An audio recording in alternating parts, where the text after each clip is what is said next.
Svāyambhuva Manu now reminds Dhruva Maharaj of his past position, how he received the mercy of the Lord.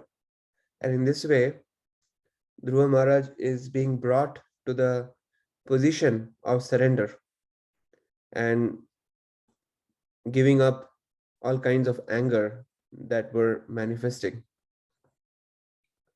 So Svāyambhuva Manu reminded Dhruva how as a child he had surrendered to the Lord and received protection from the Supreme Personality of Godhead, and how just within 6 months he had achieved the topmost position in the material world and come face to face with the Supreme Lord. So Prabhupada in his purport to 28 is explaining how Dhruva Maharaj is the glory of Manu dynasty or the entire human family. So not only is Dhruva Maharaj the glory of the family of Svāyambhuva Manu, but he is the glory of the entire human society. Because Dhruva Maharaj had already surrendered to the Supreme Godhead, he was especially requested not to do anything befitting, not to do anything unbefitting a surrendered soul. And therefore, Svāyambhuva Manu is imploring Dhruva to turn his attention to the Supreme Person again, and in this way come above the ordinary course of activities. So in the 29th purport, Srila Prabhupada explains how Manu wanted Dhruva Maharaj to surpass the understanding of an ordinary person. So indirectly, Manu pointed out to Dhruva Maharaj that out of material affection, Dhruva thought of his brother as his kin and the Yakshas as his enemies. Such observation of differentiation subsides as soon as one is situated in his ordinary position, as soon as one is situated in his original position as an eternal servant of the Lord. So essentially, whatever family we might be associating with, they had not been the eternal family members. And likewise, the Yakshas who were presenting their harsh faces before Dhruva, they were also not eternally Yakshas. And therefore, we have to go beyond the worldly conception of life and understand that everyone fundamentally is a spirit soul, and because of the super soul dwelling in everyone's body, everyone is worthy of respect. So therefore, Dhruva Maharaj's lamentation of his brother's death and then angrily retaliating and killing thousands of yakshas is not being approved by Svāyambhuva Manu, because that vision itself is a material vision, and this is in the future bound to bring a severe reaction, and it is not particularly pleasing to the Supreme Lord. And that's what that's the course correction that Svāyambhuva Manu is bringing for Dhruva Maharaj.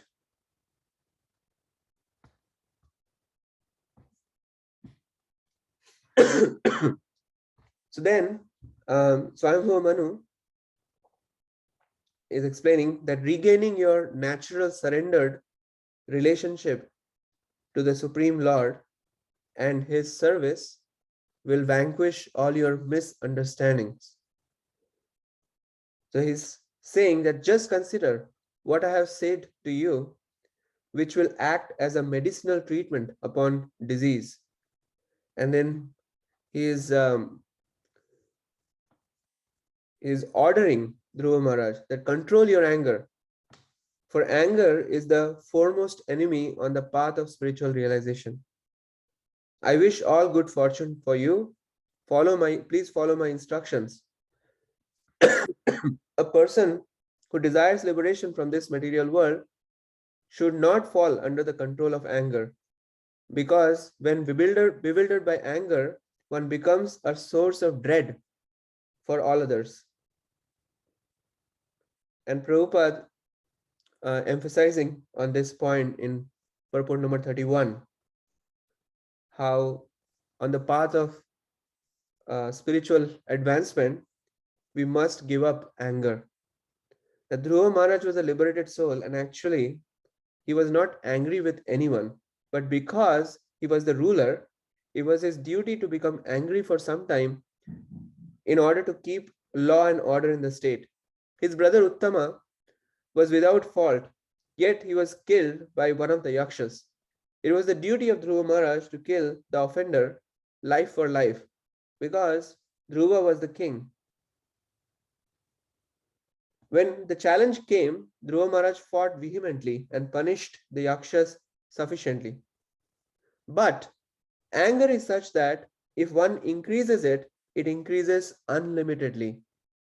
In order that Dhruva Maharaj's kingly anger not exceed the limit, Manu was kind enough to check his grandson. Dhruva Maharaj could understand the purpose of his grandfather, and he immediately stopped the fighting. Then the question is, how can one check anger? And so Prabhupada is continuing. The words Shrutena Bhuyasa, by constantly hearing, are very important in this verse. Constantly hearing. By constantly hearing about devotional service, one can check the force of anger, which is detrimental to the process of devotional service. Parikshit Maharaj said that the constant hearing of the pastimes of the Lord is the panacea for all material diseases. Everyone, therefore, should hear about the Supreme Personality of Godhead constantly. By hearing, one can always remain in equilibrium, and thus his progress in spiritual life will not be hampered. So this is a very wonderful formula for curbing anger coming in this purport, that it is by constantly hearing about the Supreme Personality of Godhead, one can go past this strong force of anger.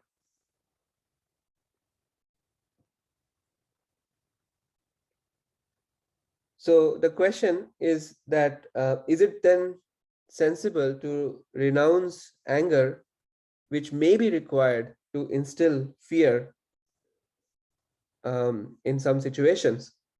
So Prabhupada is continuing on in the purport number 31, that Dhruva Maharaj's becoming angry with the miscreants was quite appropriate. There is a short story in this connection about a snake who became a devotee upon instruction by Narada, who instructed him not to bite anyone, not to bite anymore.